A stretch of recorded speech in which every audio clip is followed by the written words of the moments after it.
दोस्तों, कैसे हो दोस्तों। हम पढ़ रहे थे 12th क्लास की केमिस्ट्री का चैप्टर नंबर 5 सरफेस केमिस्ट्री पृष्ठ रसायन।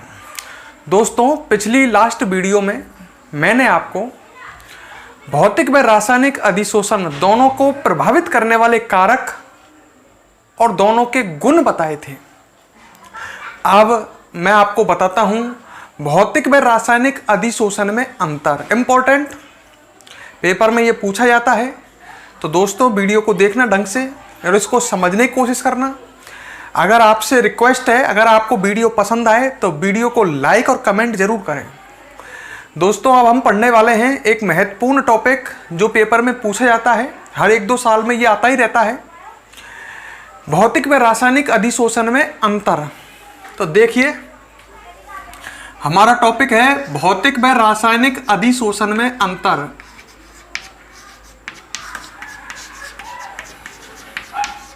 और इसे आप बहुत आसानी से लिख सकते हैं अगर आपने पिछली 2 वीडियो देखी हैं तो। भौतिक और रासायनिक अधिशोषण में अंतर आप बहुत इजीली लिख सकते हैं अगर आपने पिछली 2 वीडियो देखी हैं। तो हम देख रहे हैं difference between physical and chemical adsorption. देखिए, एक तरफ मैं लिख देता हूं भौतिक अधिशोषण, समझते हुए, रटने की कोशिश नहीं करें, समझने की कोशिश करें। और इधर लिख देता हूं दूसरी तरफ रासायनिक अधिशोषण। रासायनिक अधिशोषण, और इन दोनों में अब हम अंतर देखने वाले हैं। तो जो अब तक हमने इनके बारे में पढ़ा है उनसे हम अंतर बनाते हैं, उनसे हम दोनों में अंतर बनाते हैं कि क्या अंतर है। ठीक है, तो सबसे पहले तो आप सोचो अंतर क्या है। आपको पता है, सबसे मैंने ये कहा था पहले कि भौतिक अधिशोषण में अधिशोषक व अधिशोष्य के मध्य दुर्बल वान डेर वाल्स बंध बनते हैं, जबकि रासायनिक अधिशोषण में दोस्तों आपको पता है अधिशोषक व अधिशोष्य के मध्य प्रबल रासायनिक बंध बनते हैं। तो एक डिफरेंस तो यही हो गया। तो हम डिफरेंस लिखते हैं, दोनों के मध्य अंतर लिखते हैं। पहला हम लिख सकते हैं इस अधिशोषण में, ढंग से देखो, आप बाद में नोट करना, पहले समझ लो। इस अधिशोषण में अधिशोषक व अधिशोष्य के मध्य दुर्बल वान डेर वाल्स बंध बनते हैं।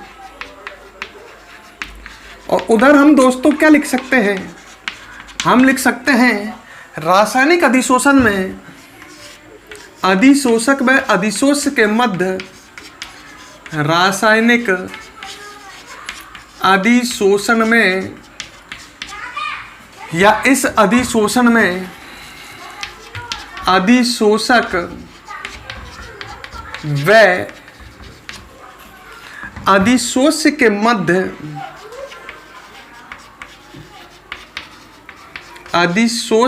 मध्य कैसे बंध बनते हैं बताओ। प्रबल रासायनिक बंध बनते हैं, प्रबल रासायनिक बंध बनते हैं। तो हमने एक अंतर इजीली लिख दिया जिसको हम जानते हैं। सभी अंतर हम जानते हैं, केवल छांटने की बात है। क्लियर? अच्छा, अब बताइए, भौतिक अधिशोषण कम विशिष्ट होता है या नहीं होता? भौतिक अधिशोषण को प्रभावित करने वाले कारकों में बताया था मैंने कि भौतिक अधिशोषण कम विशिष्ट होता है। हम लिख सकते हैं यह अधिशोषण अर्थात भौतिक अधिशोषण कम विशिष्ट होता है। कम विशिष्ट होता है। क्यों होता है, इसका कारण याद है ना, पेपर में क्वेश्चन आया है तो।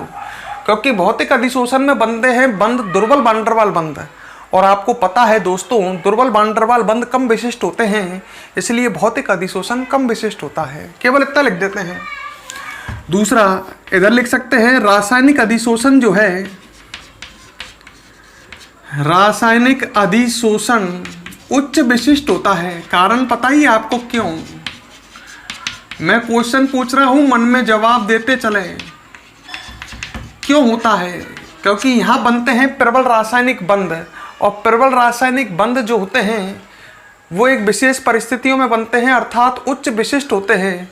इसलिए रासायनिक अधिशोषण उच्च विशिष्ट होता है। नंबर 3।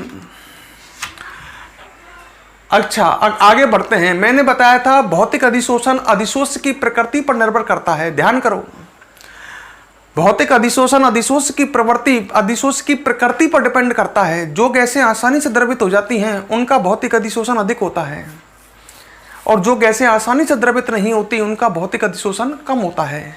ये बात हम लिख सकते हैं। तो हम लिख सकते हैं भौतिक अधिशोषण, अंतर लिख रहे हो आप, भौतिक अधिशोषण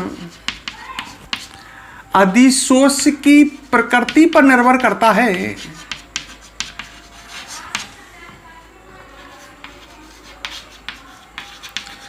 पर निर्भर करता है। चाहो तो पूरा लिख सकते हो, पूरा। जो गैसें आसानी से द्रवित होती हैं, जो गैसें आसानी से द्रवित हो जाती हैं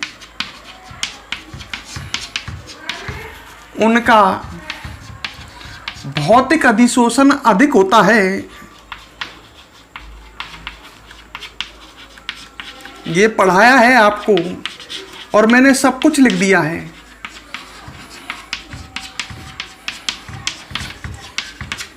क्लियर? अच्छा, इधर बताइए, रासायनिक अधिशोषण जो है ये अधिशोष की प्रकृति पर निर्भर नहीं करता है। अधिशोष चाहे कैसा भी हो, चाहे आसानी से द्रवित हो चाहे नहीं हो, रासायनिक अधिशोषण अधिशोष की प्रकृति पर निर्भर नहीं करता है। जो गैस अधिशोषक के साथ रासायनिक बंध बनाती है उसका रासायनिक अधिशोषण होता है, चाहे वो आसानी से द्रवित होती हो चाहे नहीं होती हो। समझ रहे हो मेरी बात? मतलब रासायनिक अधिशोषण अधिशोष की प्रकृति पर निर्भर नहीं करता है। हम ये लिख सकते हैं रासायनिक अधिशोषण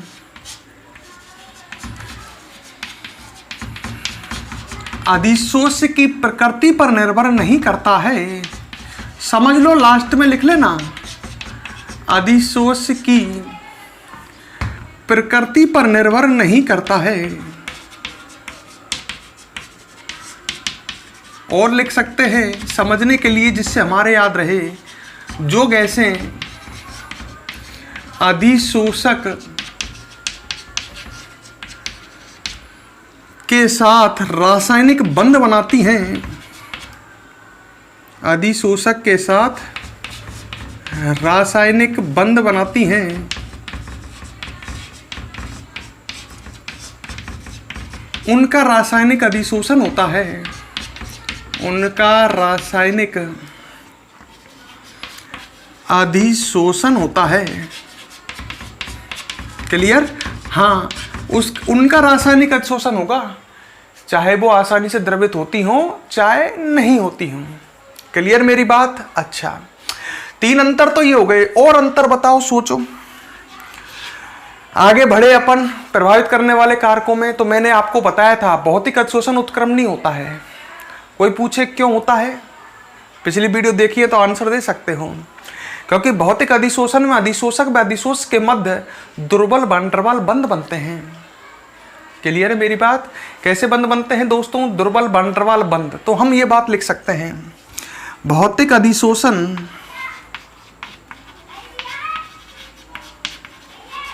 कैसा होता है दोस्तों बताइए जल्दी? उत्क्रमणीय होता है। उनमें दुर्बल बंध बनते हैं जो टूट जाते हैं आसानी से। रासायनिक बंध अनुत्क्रमणीय होता है क्योंकि इसमें बनते हैं प्रबल रासायनिक बंध, वो टूटते नहीं है, तो यह अनुत्क्रमणीय होता है। नंबर 4 हम लिख सकते हैं रासायनिक अधिशोषण अनुत्क्रमणीय होता है, अनुत्क्रमणीय होता है। क्लियर? और बताओ, चलो नंबर 5, भौतिक अधिशोषण में लिख सकते हैं, हमने ताप का प्रभाव पढ़ा था। ताप बढ़ाने पर भौतिक अधिशोषण में कमी आती है। ध्यान आ रहा होगा, इस तरह का ग्राफ बनाया था x/m और ताप के मध्य। ताप बढ़ाने पर भौतिक अधिशोषण की मात्रा में कमी आती है। क्यों कमी आती है, इसका कारण भी बताया था। क्योंकि जो भौतिक अधिशोषण वाली अभिक्रिया है वो ऊष्माक्षेपी है। ताप बढ़ाने पर लासातले कहता है ऊष्माक्षेपी अभिक्रिया का वेग घटता है। तो आपको ये पता है, हमने पहले भी पढ़ रखा है, तो हम लिख सकते हैं ताप बढ़ाने पर भौतिक अधिशोषण, ताप में वृद्धि करने पर भौतिक अधिशोषण की मात्रा में कमी आती है।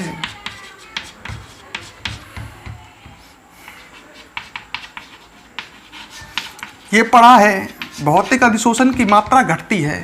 रासायनिक अधिशोषण में बताओ क्या होता है। ताप बढ़ाने पर पहले तो अधिशोषक और अधिशोषक की क्रियाशीलता बढ़ने से ताप बढ़ाने पर पहले तो भौतिक अधिशोषण बढ़ता है, बाद में एक निश्चित ताप पर प्रबल रासायनिक बंधों के टूटने से, विशोषण चालू होने से रासायनिक अधिशोषण में क्या आती है, कमी। तो हम कह सकते हैं एक निश्चित ताप तक भौतिक अधिशोषण में वृद्धि होती है, वह बाद में कमी है। एक निश्चित ताप तक रासायनिक अधिशोषण में वृद्धि होती है, बाद में कमी आती है। ये पढ़ चुके हो आप। तो हम नंबर 5 लिख सकते हैं, एक निश्चित ताप तक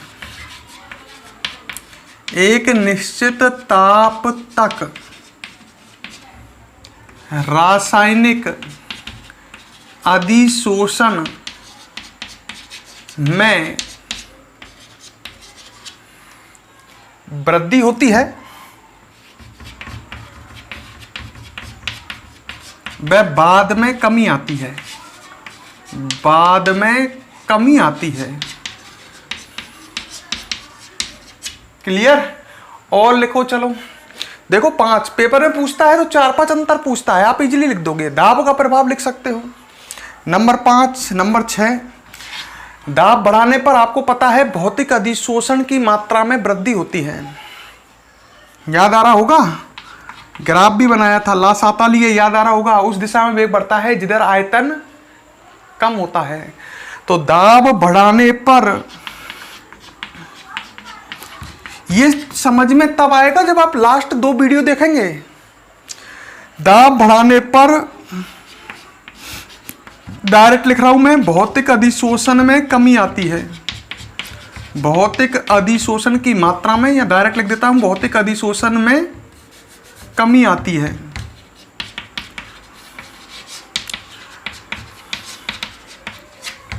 सही है।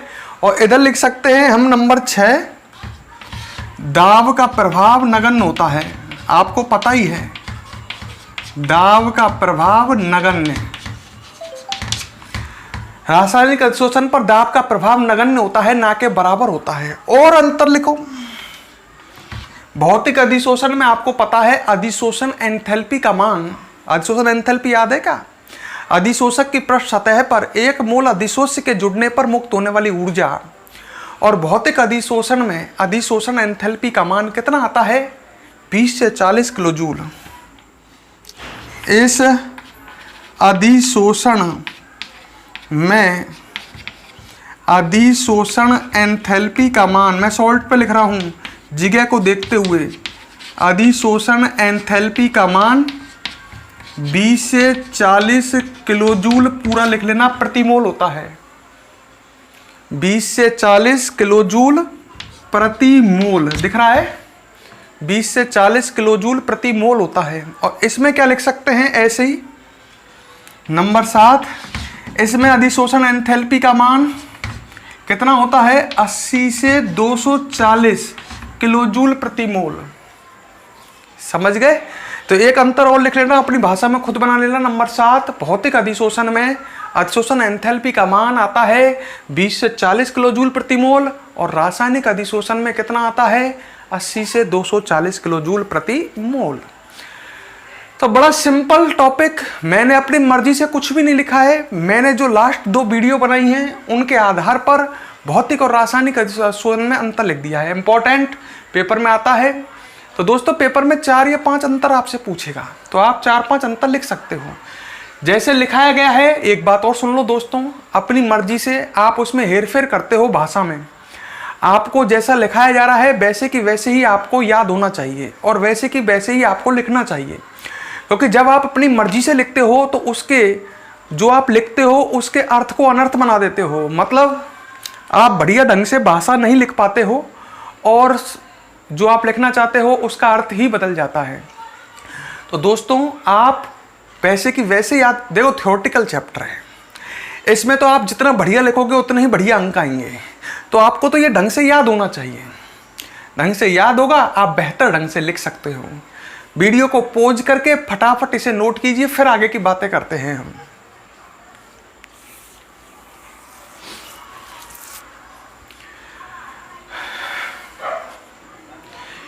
ठीक है दोस्तों, तो ये वेरी इंपॉर्टेंट वीडियो आज की, जिसमें हमने